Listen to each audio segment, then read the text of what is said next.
This is the Overdue Homework Podcast.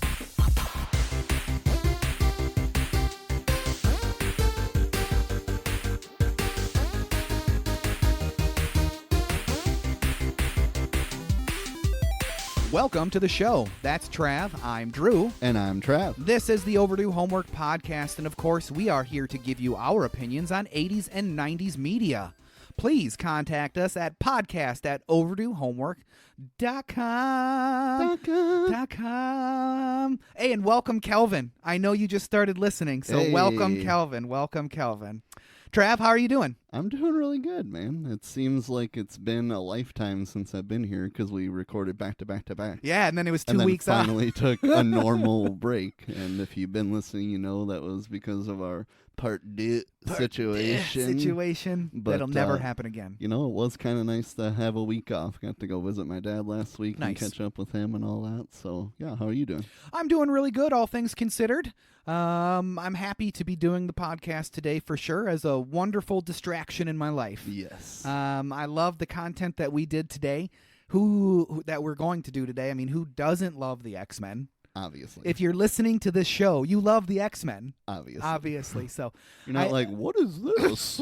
X X? is it pronounced X-Men? Zemen? Zemen? X-Man? Is there X-Man? one X-Man? Is it X-Men's? I don't. Why are there women in the X-Men?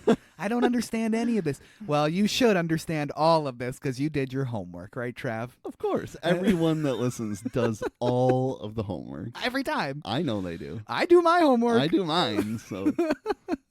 Well, in preparation for this show, I got one article from HollywoodReporter.com, and that article was done by Aaron Couch and Byron Burton, old double B's. Double E's. Byron Burton. Byron, what do you think his middle name is? Balthazar? Byron Balthazar Burton. Byron Timothy Burton. There you go. I like that. Byron Timothy Burton. Secretly, it's Tim Burton. Yep. Alien. Our homework review today is X-Men The Animated Series, Season 1, Episodes 1 and 2. It's actually a two-parter called The Night of the Sentinels.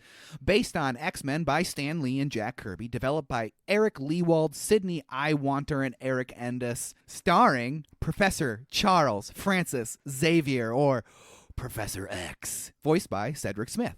Also starring Scott Summers as Cyclops, voiced by Norm Spencer.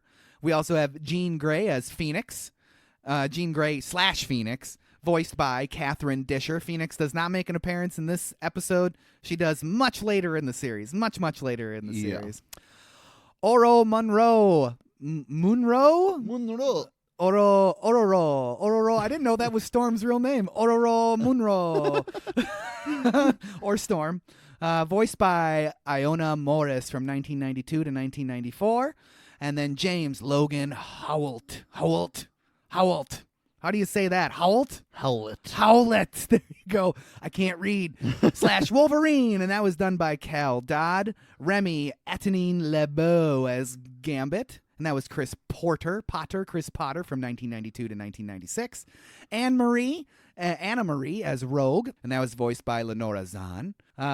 Jubilation Lee, or that's such a terrible name. Jubilation Lee. Yeah, seriously. And then her superhero name is Jubilee, and that's Allison Court. Dr. Henry Philip Hank McCoy as Beast, and that was by George Buza. Eric Mangus Lensher as Magneto. Does not make an appearance in this episode, and that was voiced by David Hemblin. Theme music was composed by Ron Wasserman. Number of seasons, there were 5. Number of episodes, there was total of 76 episodes, and the original network was Fox Kids Network. Fox Kids Network, I feel like, has been neglected by our podcast and doesn't get enough credit. It really has. Yeah, we've done no Pokemon, no Yu-Gi-Oh, no Power Rangers, none of that stuff. Tiny Toon Adventures, Tiny Toon. Animaniacs, any of those. We haven't done any of that stuff. Yeah. We really probably should. That is a blind spot in this podcast, I believe. Yeah, because we did Goofy Movie, and one of the voices in that does the Brain, I think, for Pinky and the Brain. Yeah, you're right. Or they do Pinky. One of the two. I looked it up. You are 100% right. 100% right. Original release was October 31st, 1992, and it ran until September 20th, 1997. Halloween is a bit of a fitting premiere date for this, right? I it think works. so. I think so. So before we get into this, why don't we talk about a little bit of how the struggles that the X-Men had coming to air in 1992. So it was nearly 32 years ago on October 31st, like I just said, that this aired originally in prime time on Fox Kids in a 7 p.m. slot. That's kind of a big deal. Prime time for a kids show, like, hey, this is a big deal, kids. Your parents are going to want to watch this. Right. You teens are going to want to watch this. It's on early enough before your bedtime, so watch it. So watch it. And then, of course, regularly it went on to Saturday mornings after that. Costly production delays would keep the rest of the season from airing until January 1993. A little bit of a break there. Yeah, holy cow. That was definitely a setback for the series, and it would be just the first of many challenges that the series faced before it actually got on the air. And for instance, like the first casting session, it was apparently very awful. It was quoted as saying it was just worthless. It was like Scooby-Doo X-Men. I don't want to watch that. No. That was all according to Eric Lewald, one of the producers. The casting director and voice director had picked a bunch of people. They were really, really wrong for the show, apparently. They wanted to do something goofy and childish. They simply did not get the tone that this show was trying to go for. Didn't get it. So they had to send a bunch of people to completely redo the casting from scratch. So Eric Lewald was like, hey, this fucking blows. Let's start it over. Start it over. So that meant that there's going to be a giant time lag here now with the recasting. So that's why it kind of got pushed back. Yep. It required writing of all new sides, and sides are small sections of script used for auditioning. Shipping them up north to Canada, having people audition, making that audio on cassette tapes, and then sending those back to Los Angeles, to Fox, so that they can figure out what they liked. So it wasn't sent on a digital file. They were literally sending cassette tapes through the mail. That's crazy. From Los Angeles to Canada. Yeah. So that's going to take quite a long time. Yeah. I understand that the post office in the 90s was a bit more efficient than it is now. A bit. But still. Yeah. No wonder it took some time to get the rest of those episodes going. That was back when there was probably no tracking with that. No tracking. Yeah, because you had to go priority or above to get tracking. Right. So yeah, just coming from Canada, show up when it shows up. Just throw some stamps on an envelope and put a cassette tape in there. See what happens. They were already starting a month behind at this point, and all of this made it 2 months. That's not good for an animated series. That's not good, especially for the kids that got obsessed with the first couple episodes. What? I can't believe. So the initial launch also was the most challenging part of the series run. Saban Entertainment was contracted to produce the show for Fox, who hired a small studio, Graz Entertainment, which is who you see as credited as the animation studio in all the episodes, to help produce the episodes, since Saban didn't have sufficient staff at the time to handle the complicated production in-house. So at the beginning, Saban Entertainment was like, Saban, however you want to say it, Saban Entertainment was like, yeah, we can do it. No, wait a second, we can't do it. We're going to hire somebody else to do it. So this added a lot more complexity to the production, making things even more slower. There was also a merchandise problem that almost shut down the production. A merchandise problem in Australia. All right. Come on, Australia. Come on, Australia. They had made a deal with a fast food franchise, a nameless fast food franchise. I don't know why the article didn't name it. Yeah. Must have been like Uncle Wallaby's Burgers and Fries or something like like oh, crikey, come to Uncle Wallaby's and have some burgers and fries. There's my Wolverine. I hope it was Uncle Wallaby's. Oh, that'd be if amazing. there isn't an Uncle Wallaby's in Australia, let's open up a fast food restaurant specializing in Australian cuisine. Let's do it. Whatever that is. Or whatever Australian listener we have, you're welcome for the multi-million-dollar idea. Yeah, do it. So whoever had negotiated that deal had promised the Australian food franchise that the toys would appear in the show. One problem. They were some of the most god-awful toy designs anyone had ever seen. So the people in power at the show said, no go, we ain't doing it. Jim Graziano, who was the head of Graz Entertainment, the production company, that he told the people at Fox, look, Marvel is threatening to pull the show from us if you don't cave on this. If you think it's really important, we'll back you. But think very carefully, because there will probably be consequences. Graziano was met with, we can't cave on this, or we're going to have to cave on everything. So Graziano backed them, and the toys were nixed. So no more toys in Australia, and the show got to move on from there. Nice. One other thing that was a bit of a sticking point was the serialized storytelling that the show was going to attempt to do. It had never been attempted before on a Saturday morning. I really can't think of any shows that were like that as a kid growing up where you really had to pay attention, and every week it was something that was continuing from the last week. Yeah. Like a real story that was, you needed to see the previous episodes. Right, exactly. I'd say, Yu-Gi-Oh! And Pokemon were continuing, but there's no... You can watch a random episode of that and be okay.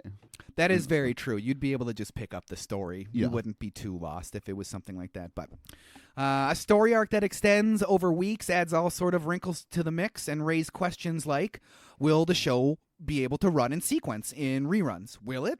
I mean, if it needs to, it pretty much has to. Right. And what happens if there's a production problem and show 5 is ready before show 2? What do you do then? You throw show 5 out there? I don't think so. You screwed. You screwed, son. And how would a young demographic deal with an episode that doesn't clearly end but leaves the viewer in suspense for a week? No. Is some 8-year-old going to be like, oh my God, I have to watch X-Men next week. Yeah. That cliffhanger really got me. Or is that... Dude, did you see that cliffhanger? Or is that 8-year-old more worried about his Dunkaroos? Yeah. I mean, is that a real thing? I don't know. Who knows? Who really knows? Right. How does one bring the viewer who might have missed the first several episodes into the show's storyline? How would you do that? Like, if you want to keep the show as open as possible, how do you do that? I don't know. There really is no way. So that one was solved by the now ubiquitous. That one was solved by the now ubiquitous. So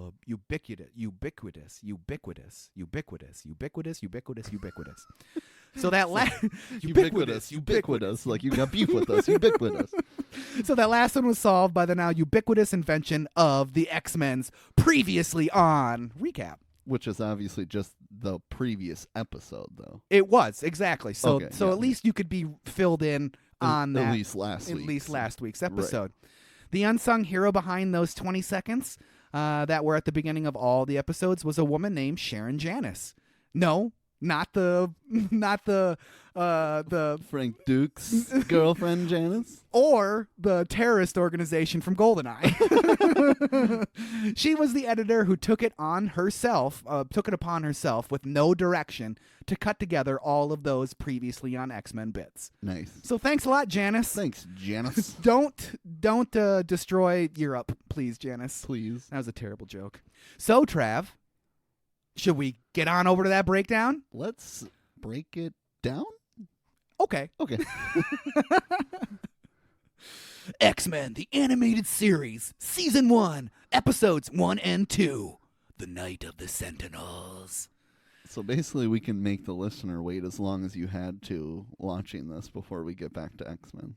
We've got months in between before we get to the next one. It's true. We'll see you in January 26th. Yeah. So this show opens up with one of arguably the best opening theme songs to ever be bestowed upon children in the 90s period. Dare I say iconic?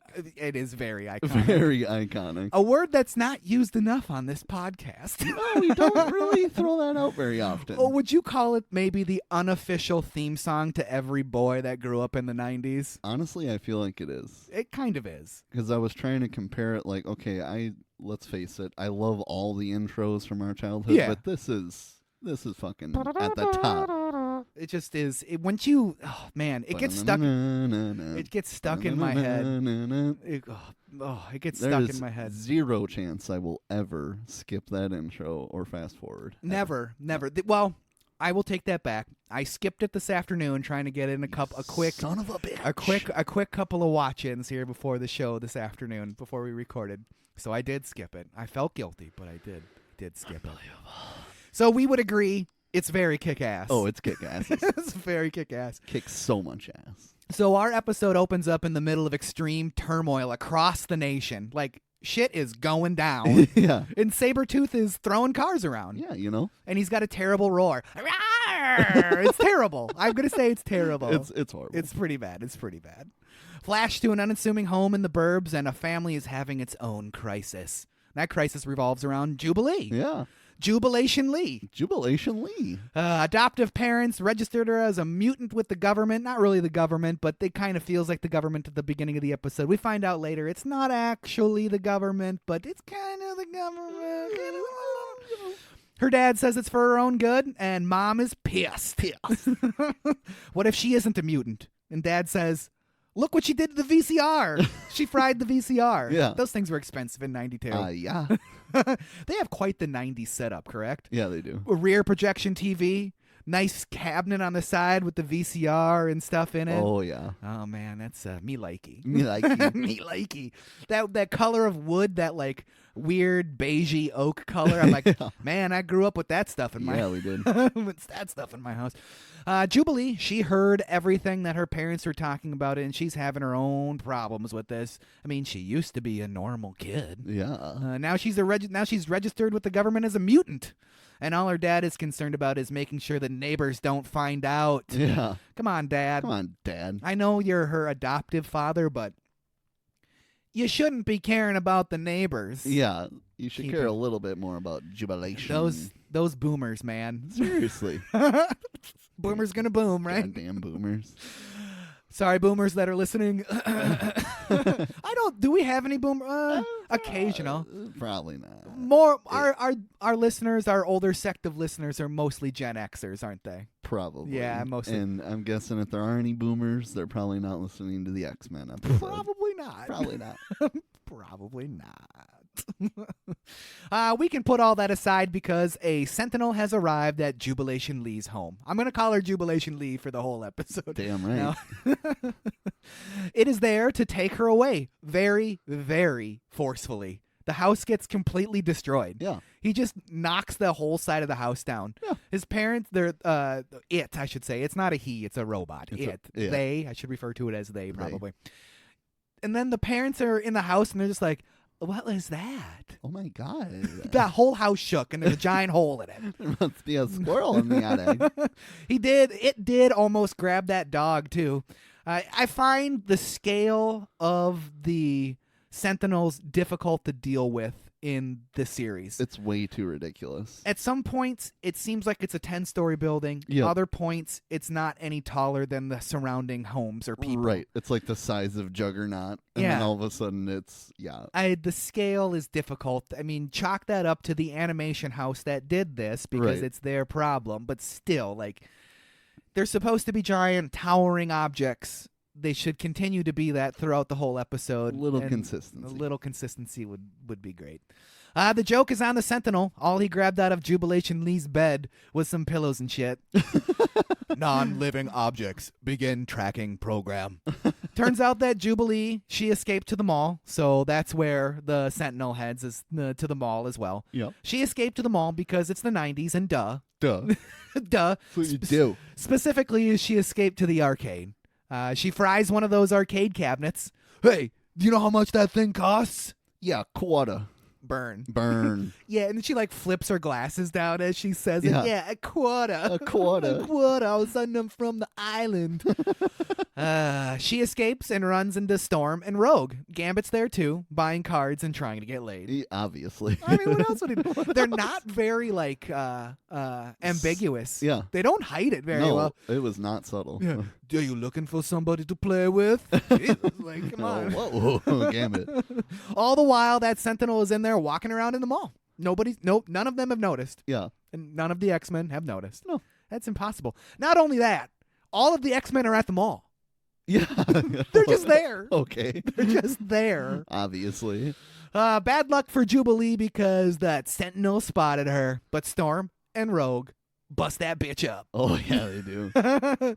Storm, mistress of the elements, commands you to release that child. Unidentified mutants, Ignore. So let the busting up begin. Yeah. Storm and Rogue, they end up being defeated. They get just knocked right out of that thing. Knocked right out of that bitch. Pathetic. Get out of here. Come on. For how powerful Storm gets presented later on in the episode, Right. that should have never happened. No way. Although Gambit isn't much of help, he finally notices all the commotion going on and decides to actually do something besides trying to get laid. All he does is get blasted, though. Yep. All he does is get blasted. Jubilee has to defend herself with her fireworks. Pew, pew, pew. I don't like her power. No, it's Pew, poop. pew, pew, pew, pew, pew. It's poop. It's poop. I just don't like Her it. name is poop. Her powers are poop. It's poopy. It's poopy. She should have been Poopily. In summary, her name should have been Poopily. Plain and simple. I'm going to I stick love with it. But hopefully I can remember that one for later episodes. Yeah. Oh, also, would you say that she's a troubled teen? She is definitely a troubled teen. I'm sad that I just remembered that because I was going to work that in way earlier.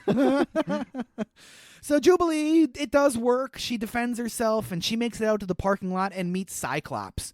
Then she's knocked out with some gas. Cyclops does do his best Arnold Schwarzenegger impression and tells Jubilee to get down. Get down, Jubilee. Get down. And Cyclops takes care of that Sentinel with an energy blast. Energy blast, huh? Try this one on for size. And we have one headless Sentinel. Jubilee is now at the school for the gifted in a room that she's like, is she strapped to a table? No, she's not strapped to a table. She's hooked up to some like medical equipment at this point. Right. So she's at the school. She's hooked up to some medical equipment that she fries because that's all she does is fry electronics. Yep. She escapes that room, and we get to meet the rest of the mutants living at the compound. Beast, who's making stuff that could possibly explode in his face for some reason. Yeah. Okay, great. Morphing into everybody in TV. He's got a terrible laugh. Yeah. Terrible. Yeah. Yeah, he does. Morph. Come on, dude. Your laugh, buddy.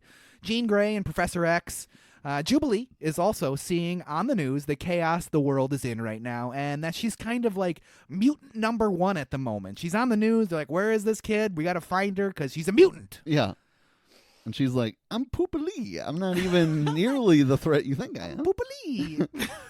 Yeah, instead of the fireworks sounds, it should have just been... That's what it should have been. Jean and Professor X suss out Jubilee with their mind powers, and they give chase. In her bid to escape, she stumbles into Wolverine and Gambit's training. Jubilee blasts Wolverine right before he's victorious over Gambit. Do you think Wolverine was going to slice Gambit? He certainly looked like he was going to. There was no inkling that they were training. Right, yeah. Say, Onkel. Onkel. Yeah. Okay, sure. Whatever. She blasts him, and the rest of the mutants have a good laugh. And like I said before, Morph's laugh really sucks. I don't know why. I can understand why Morph would maybe find it funny that Wolverine got blasted by a teenager. But you'd think Beast would have been beyond that, right? Because he's such an intellectual man. He would have said something like, instead of laughing, he would have had some witty quip. What would he have said, Trav? He would have had some weird witty quip like, I see you can't handle a teenager. That's not a witty quip at all. That's not a witty quip at all. So I don't know what he would have said, but he would have said something. It would have been witty. I know that much. Witty. He does sound surprisingly a lot like Kelsey Grammer. Yeah, he does. Which the actor that voiced Beast in the animated series has a cameo in X-Men 2000 as the truck driver that says, when Rogue asks what's the city where they go to with... Oh, yeah. And he goes, well, you're in it. That is the guy that voiced Beast. That's funny. Yeah, nice. That's kind of funny. And that was... from a different article, not in the article I credited, so sorry, other article. Yeah. I will say that first movie, which, we have done, you maybe don't know, but it does have a lot of similarities to the show. So, it seems like, I'm sure the comics are this way, so maybe they're just following the comics, but the animosity between Cyclops and Wolverine and just that whole thing is a lot like the show, I feel like, or the movie, I was going to dive into this a little bit, but I decided not to, so I'm going to go with it off the top of my head because I didn't put any of this in my notes. A lot of the producers, cast of the animated series were asked to join the X-Men 2000 people on set Okay. A lot of the people that wrote and produced X-Men 2000 did a lot of basing what their characters look like and how the story functions on X-Men The Animated Series. That makes a lot of sense. sense. It makes a lot of sense, doesn't it? It really, really does. I'll try to find that article and add that into the show notes because it was very interesting. I just wasn't going to talk about it, but when we talked about it anyways, right? Now that now that Population Lee is in a safe place, Storm takes her on a tour and gives us all some very vital story information. We find out being a mutant is a random occurrence, powers are discovered in their teens, and Professor X is the boss. And we're all the X-Men. Yeah. And the name of the school, Professor Xavier's School for the Gifted. And Jubilee can learn to control her powers there, because that's what they do there. Yep. Jubilee's like, great, sounds Cool. good. Quit blasting me with this tornado all of a sudden, lady. I don't know why you're doing this to Take me. it easy. Back in the command center, Professor X suspects a hidden agenda. MCA, or the Mutant Control Agency. Is not part of the government, but it's supported by it, so technically kind of part of the government, I guess. I mean, if you're getting a lot of funding and support from the government, you're basically like, hey, we really like what you're doing, but we can't officially be affiliated with you because what you're doing is kind of fucked up. Yeah. We also find out in that command center that the mutant registry is how they found Jubilee. So the mutant registry is now on all of those mutants' minds. Back at Jubilation Lee's home, and someone that is there looking for Jubilee. We don't know who this character is yet. He hasn't been introduced to us yet. He's asking about Storm and Rogue and if Jubilee's friends with them. Jubilee, we find out, she has left the compound, she has left the school, and she's going home to check on her parents. As she does this, she runs directly by a Sentinel hiding behind a couple of trees pressed up against the building. That's what she does. Yeah. Runs right by it. How did she miss that? Population. Population Lee. How did she miss that? Turns out there's another Sentinel on the scene, and she's now cornered by them, and she gets gassed again, and she even says, "Not again." Target mutant apprehended. And our man in the glasses is there to take her in. Back at the school, and the X-Men are concocting a plan to break into the MCA and wipe all the records. They want to get rid of that registry, and everyone is on board. Storm, Wolverine, Morph, and Cyclops. Cyclops is in charge, and he's a wet blanket. He's really kind of a loser in this series, is he not? Definitely. Like, he's supposed to be the opposite Wolverine. They're Right. supposed to be completely opposite characters. Yeah. But he really... Cyclops is top 3 X-Men for me. I love Cyclops. He's badass. But he kind of sucks in this series. He does. Kind of sucks in this series. He does. He really isn't keen on the plan to break into the building and be the aggressor in this situation because it goes against what they've basically been told, that they're going to use their powers to help humans and not hurt humans. And if they're going to do this, they're going to end up hurting humans. Yeah. I guess they are humans. Hurting non-mutants, I should say. Hurting non-mutants. Wolverine and Cyclops' feud is revealed with Jean at the center. Great. Will she? Won't she? Neither of them ever do in the series, so I'll just put it at that. Jubilee is missing, and Wolverine decides to go after her because he does what he wants. Wolverine goes where he wants to go. That's what he does. The X-Men, they then make it to the MCA. They regale each other about their childhood. Rogue almost killed her first boyfriend. Way to go, Rogue. That sounds familiar. Yeah. Morph would morph into his teachers because that's about all he could do. Why wouldn't you morph into somebody famous and go get some money? Yeah. Get some money. Get some money, yo. And Beast had dandruff. Yeah. Lots and lots of dandruff. Yeah. He should have bought stock in Johnson & Johnson because of all the Head and Shoulders he probably used. He needed head, shoulders, knees, and toes. Huh? How about that? Hey. That's pretty funny. Finally, it's go time, and Wolverine decides to join them. He lost Jubilation Lee's trail right outside the house. He's like, I lost it right outside the house. So I didn't come back in and say anything about it. He should have been able to still probably find her. Yeah. Not only should it, yes. I mean, the man can smell lasers, for God's sake. Doesn't make any sense. He did get bit by a dog also. He didn't say anything, but do you think he maybe clawed that dog after he got bit? I'm going to guess yes. I would hope not, but he's kind of a hothead. He's kind of a hothead. Kind of a hothead. Like somebody else I know. Not you, Trav. Not me. You're not a hothead. No. You're the opposite of a hothead. Complete opposite. I'm a cold foot. That would be the opposite of a hothead. Time for Storm to do her thing, and she conjures a storm Hey. as a distraction. Yeah, didn't see that coming. Didn't see that coming. Beast throws Morph over the fence, and then he throws... Morph turns into a guard, and then Beast also throws Wolverine over the fence, and then he jumps himself over the fence. Why didn't he just grab them and jump them all three over the fence? He could have done that. Yeah. Nah, he maybe just felt like chucking Wolverine. Chuck him. Chucking Wolverine, I'm gonna chuck you, buddy. Everyone makes it into the MCA, and Wolverine, like I said, he can smell lasers. They try to say that it's the ozone. Do lasers give off ozone? I guess. In the 90s. In the 90s, they did. In the 90s, Yeah, they did. yeah. In the 90s, That's a they 90s did. thing. Yeah, they were trying to plug the ozone hole in the 90s. So, like, we got all these lasers. Yeah. Make them give off ozone. Yeah, for sure. Ozone hole. Google it, folks. Google it, folks. Beast, he just kind of crawls over the top, holding onto the pole, holding onto the pipes, and he deactivates the security system. And he wonders, are we ever really secure? Oh, Beast, you're so introspective. And it looks like clear sailing for here. But there are guards behind that door. And they're all redheads. Every one of them are redheads. Roll credits! Roll credits. Part 2. The obligatory recap. Of course. But then on to the story. Definitely. Back at the MCA, right before the X-Men breach the door to a bunch of red-haired guards. Storm blasts it down and the guards go flying. See ya. Cyclops, Gambit, and Rogue are keeping the guards outside busy, and Morph fools a bunch of dudes posing as their commanding officer. Pretty awesome. In the weirdest voice ever, though. Yeah, I mean, should be obvious, but it's okay. You know, it's about all he can do. We're under attack. Report to the guard room immediately. Why does he talk like that? I don't know, you know. So long, suckers. So it should be clear sailing from here on out. The X-Men search for and destroy the records of the registered mutants.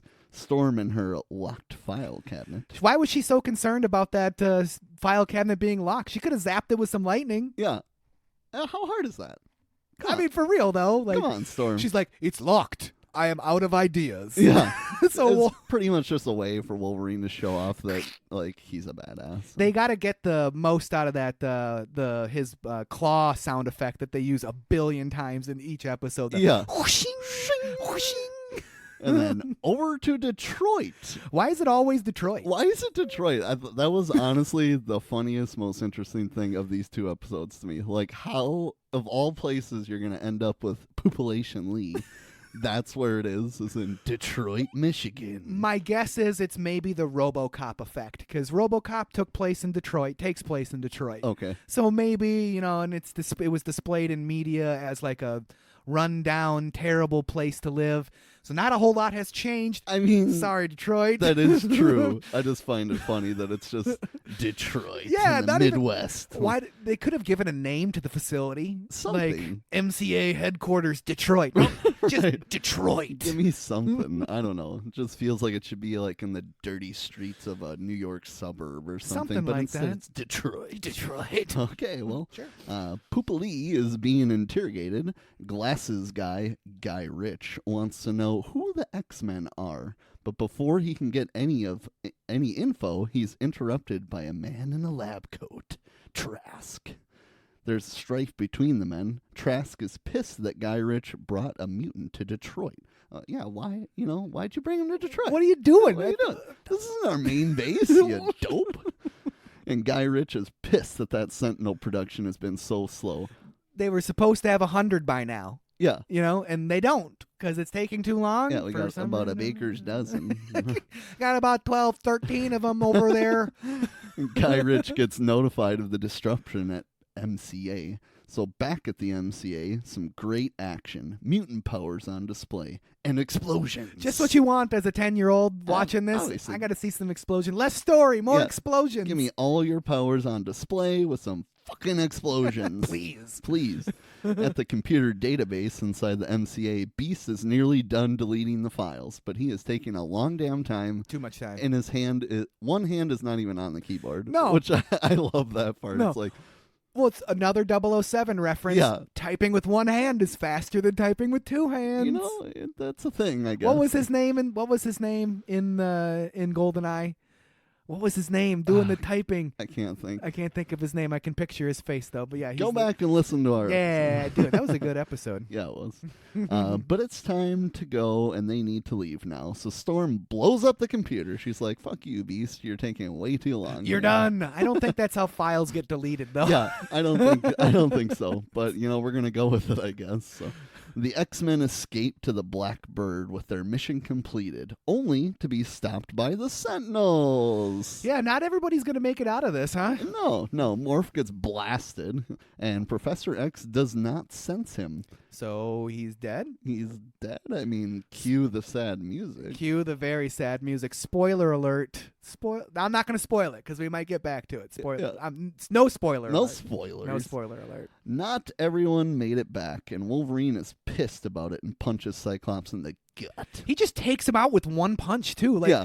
Cyclops is like, I mean, it is an animanium punch. True. But very true. Still, it's awesome because of their dynamic. Next time, he'll use his claws.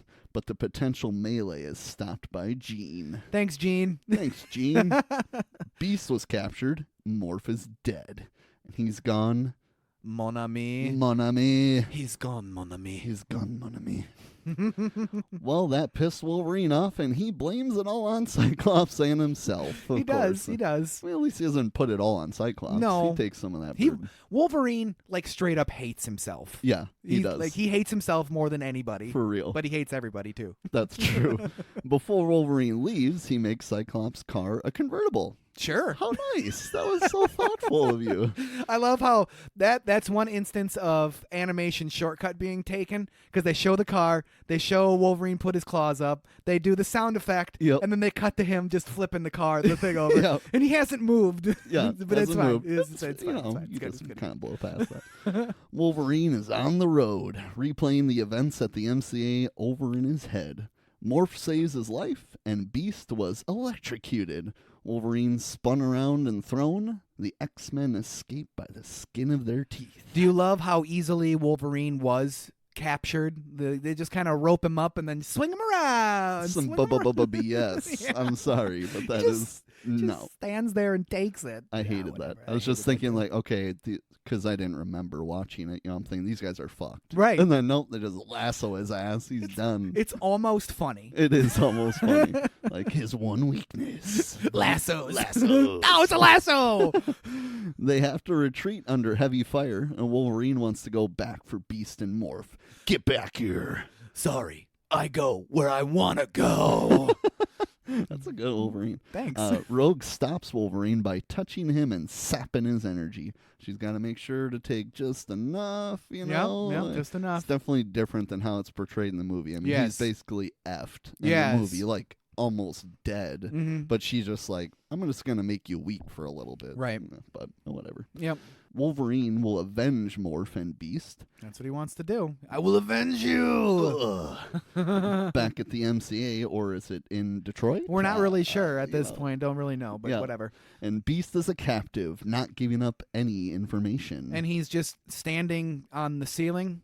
It's weird looking. Definitely. He's suspending himself it's weird looking. Yeah. It's one of those animation oddities where it's okay. Alrighty. Sure. Sure. The president addresses the nation, and ooh, it's a lady. We should do Ladies Man as an extra credit sometime. Yeah. I think that would be really funny. And she strokes the... Oh, sorry. Nope, she can stroke it. She can stroke it, whatever. She's stroking them flames. So she stokes the flames of the mutant hate. She does. She's not being a very good president. No, definitely not. Flash to a bar with Wolverine playing pool against Jack Nicholson. Sure sounded like dude, him. I thought that same exact thing, so it's hilarious that you put that in here. I'm like, did he just randomly cameo in X-Men? I hope so. I really hope so. Just looking up his filmography, what? It was kind of so Jack Nicholson was the first thing that I thought of when he started talking. Yeah. But then on subsequent watch throughs, I was kind of like, it's also kind of like a Charles Manson-ish type of sound, but it's mostly Jack Nicholson, if you ask me. True. Anyways, this goes about how you would think it would. The fuzzball's a mutant. That's terrible. You do it. Oh, it's Jack Nicholson. It's Jack Nicholson. The fuzzball's a mutant. Nope, that's not good No. either. Moving on. Moving on. Cyclops is there to recover Wolverine and gets drawn into the ruckus. Stay out of this, Four Eyes. You wouldn't want to hit a guy with glasses, would you? Well, then take them off. Bad choice. Put them back on. Just blast He that fool. cries it too. Put 'em back on. Cyclops has a proposition for Wolverine, locating the Sentinels' home base. When and where? Guy Ritchie at the White House. He meets with the president and she puts an end to the mutant registration program, much to Guy Ritchie's chagrin.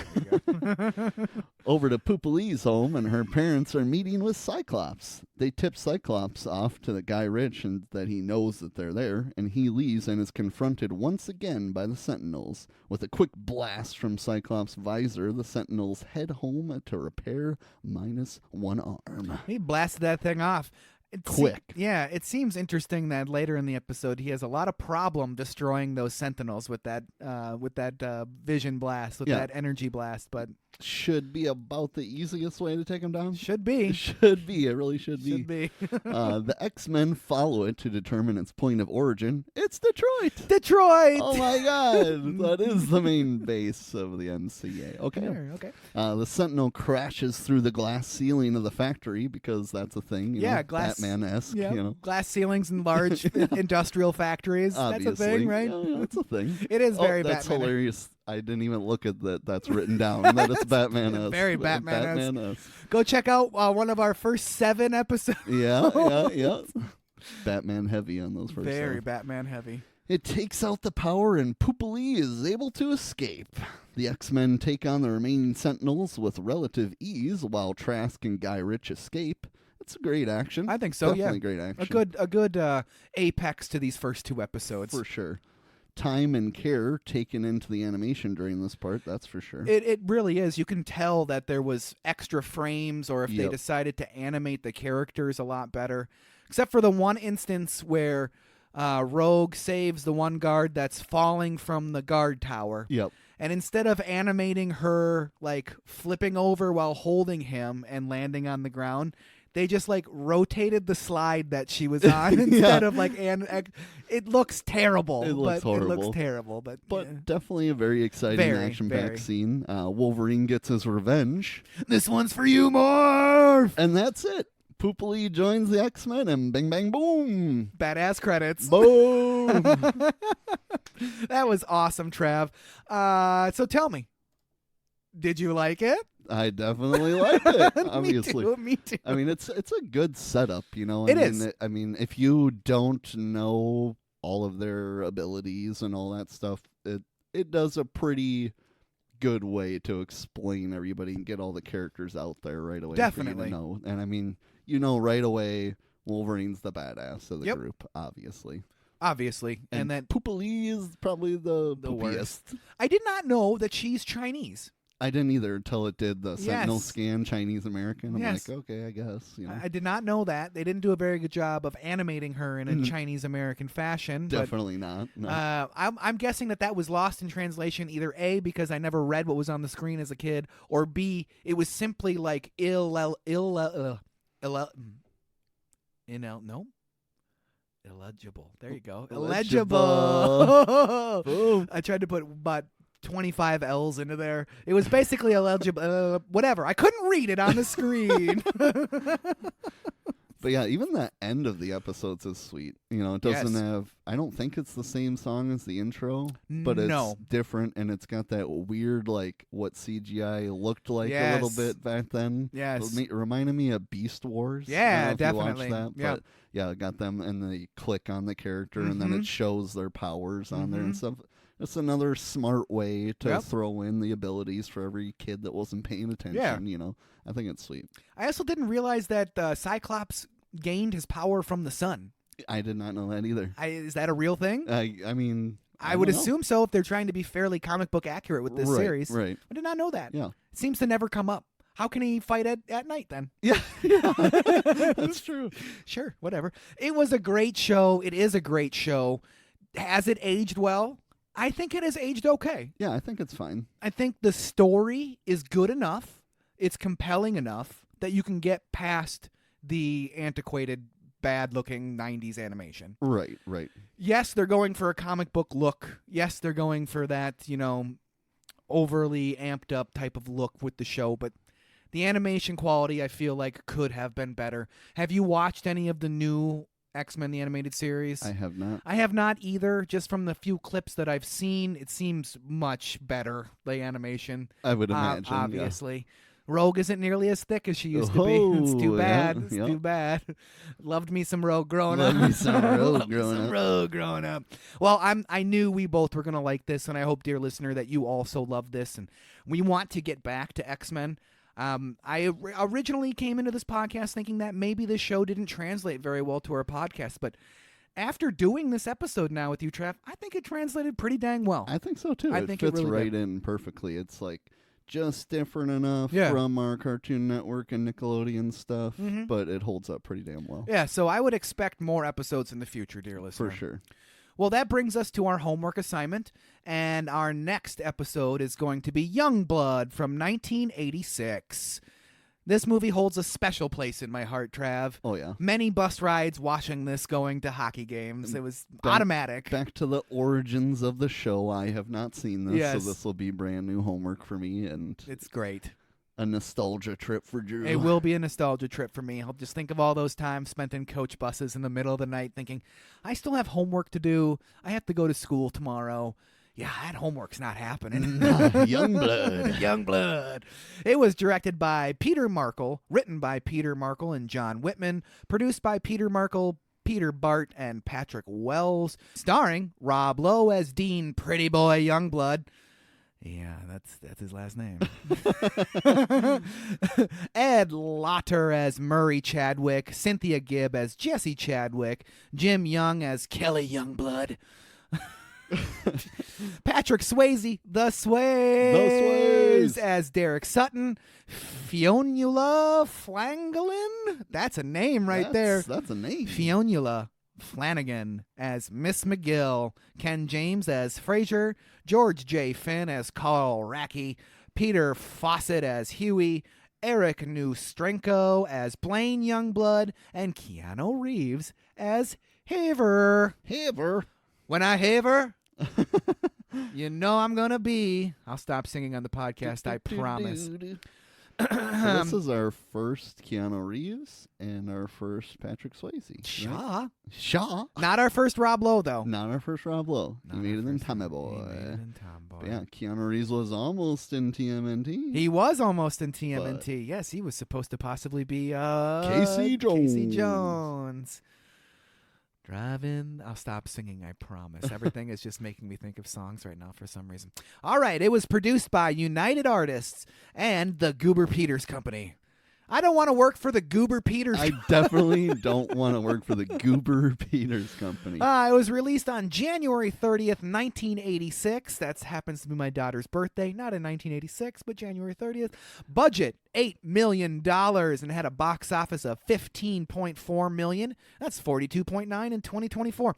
So not a success in the box office. Not a success. They did double their money. They did double their money. I mean, that is a success still. I mean, it is, Right, but it's no $100 million movie. This was no blockbuster. There was no blockbuster, but it still holds a place in my heart. So, Trav, with that out of the way, will you hit me with that outro? Before I even get to the outro, do you love this or Mighty Ducks better? Mighty Ducks. Okay. Yeah, for Mighty sure. Ducks. Mighty Ducks is like my age group playing hockey. Right. And Youngblood is like juniors, like in between college and the professionals, Right. like that type Who of are thing. clearly older than they're portraying as well, and you're supposed Yes, to believe that yes, they're junior definitely, situation. definitely. Yeah, It's Mighty Ducks all the way. for But- sure. but- I mean, I didn't play hockey, but I mean, Mighty Ducks. I can't wait till we get to that. That Oh, holds a very special place. Keep in my swinging Spazway. Maybe you Ugh. give him a cold. heart. I mean, all three, but number two. Man. Number two. D2. D2. Can't wait.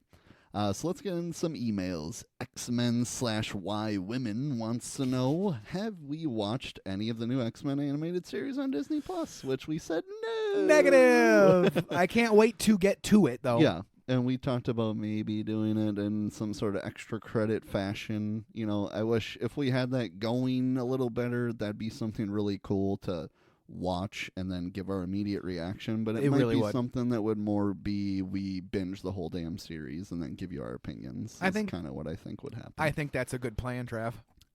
So our next email comes from Aces Wild. Wants to know if we had a favorite X-Men game growing up.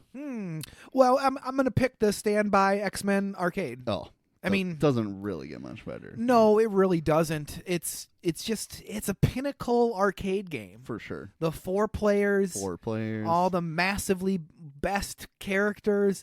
They're like basically patterned off of the show, Yep. you know, like Yep. it's a very great game.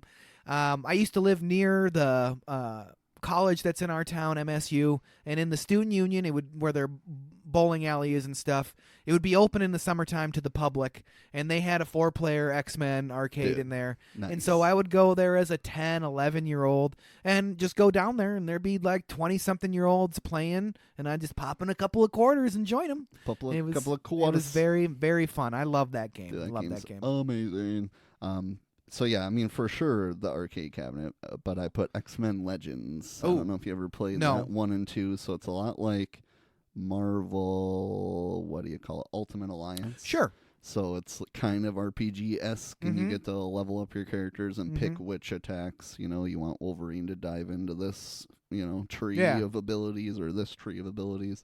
But that was super fun. I think that was PS2 days. Okay. So was it presented in like a 3D environment? Yes. I think I remember that game. It was like top-down kind of Diablo style. like an isometric. Yep. Okay. Yep. I think I remember that game. Probably rented it. You Yeah, know? for sure. I'm sure you did. It's amazing. That's one of my top. Wish they would do a remake or whatever of those. Considering it would be awesome. Considering they basically put everything out on those markets, I can't believe it isn't. And especially with this coming back, the animated series, and then we got Deadpool, Wolverine. I mean, that was a good time to try to pump up some X-Men content here. Next email is from Why So Tight. Wants to know if we had to wear any outfit of one of the X-Men, who would it be? Oh boy. Okay, 2 answers. 2 answers. Okay. If I chose the one that would be the easiest for me to go to, it would be Beast. Because I have a lot of body hair. If I chose the one that I would want to be, I think I would choose Gambit. Hey. I love his like head shroud thing. For sure. And that badass duster that he has. Dude, that duster is and the ultimate. Fingerless gloves where the pointer and the pinky are uncovered. Dude. Like, I think I would choose Gambit. Dude, those are some badass gloves. They are very for badass. real. That is like that makes Dennis Reynolds' duster look like child's play. But yeah, I put Professor X because business as usual. You're just wearing a goddamn suit. Yeah. I can go do whatever I want. No one even knows I'm a mutant. But I pick Gambit. I thought Really? Professor X is too easy. Because, come on, so I pick Gambit. How does that happen in this podcast, Trap? We do not talk about, rarely do we talk about these. Rarely. Yeah. How does this happen, Trap? Because, I mean, great minds think alike. There you go. We'll go with that duster is, I mean, who watches this and doesn't think, fuck, I need that duster? And he does make Fuchsia look really good. He does make Fuchsia look really damn good. So that's the emails, but I got my question for Drew. Who is your favorite starter Pokemon out of Squirtle, Charmander, Bulbasaur? And who is your favorite Pokemon, period? Okay. Favorite starter Pokemon, like favorite as in the one I like the most or the one that I would choose video game One setting? you like the most. Okay, Charmander. For sure. That's the one that I like the most out of the starter Pokemon. And my favorite Pokemon ever, it's kind of been a little bit fluid lately because I've been getting into opening up packs with my daughter a lot. Pokemon. I really like Lechonk. Lechonk. The little piggy guy, his normal Pokemon. Hilarious. We've got every variation of him because he's fairly common, you know. I just love that little guy. I don't know what it is. Awesome. I love that little guy. Yeah, I put Squirtle. Okay. I mean, that's not only my favorite, but it's who I would pick in the games for sure. And then all-time, Alakazam. Oh, very good call. Especially in the games, Psybeam, boom. There you go. Just destroy everything with the Psybeam. Everything. And I love psychic Pokemon. Alakazam. Yeah. But yeah, thanks for tuning in. Make sure you email us at podcast@overduehomework.com. Follow us on Instagram and Facebook at Overdue Homework Podcast. And make sure you tune in to the next exciting episode of the Overdue Homework Podcast.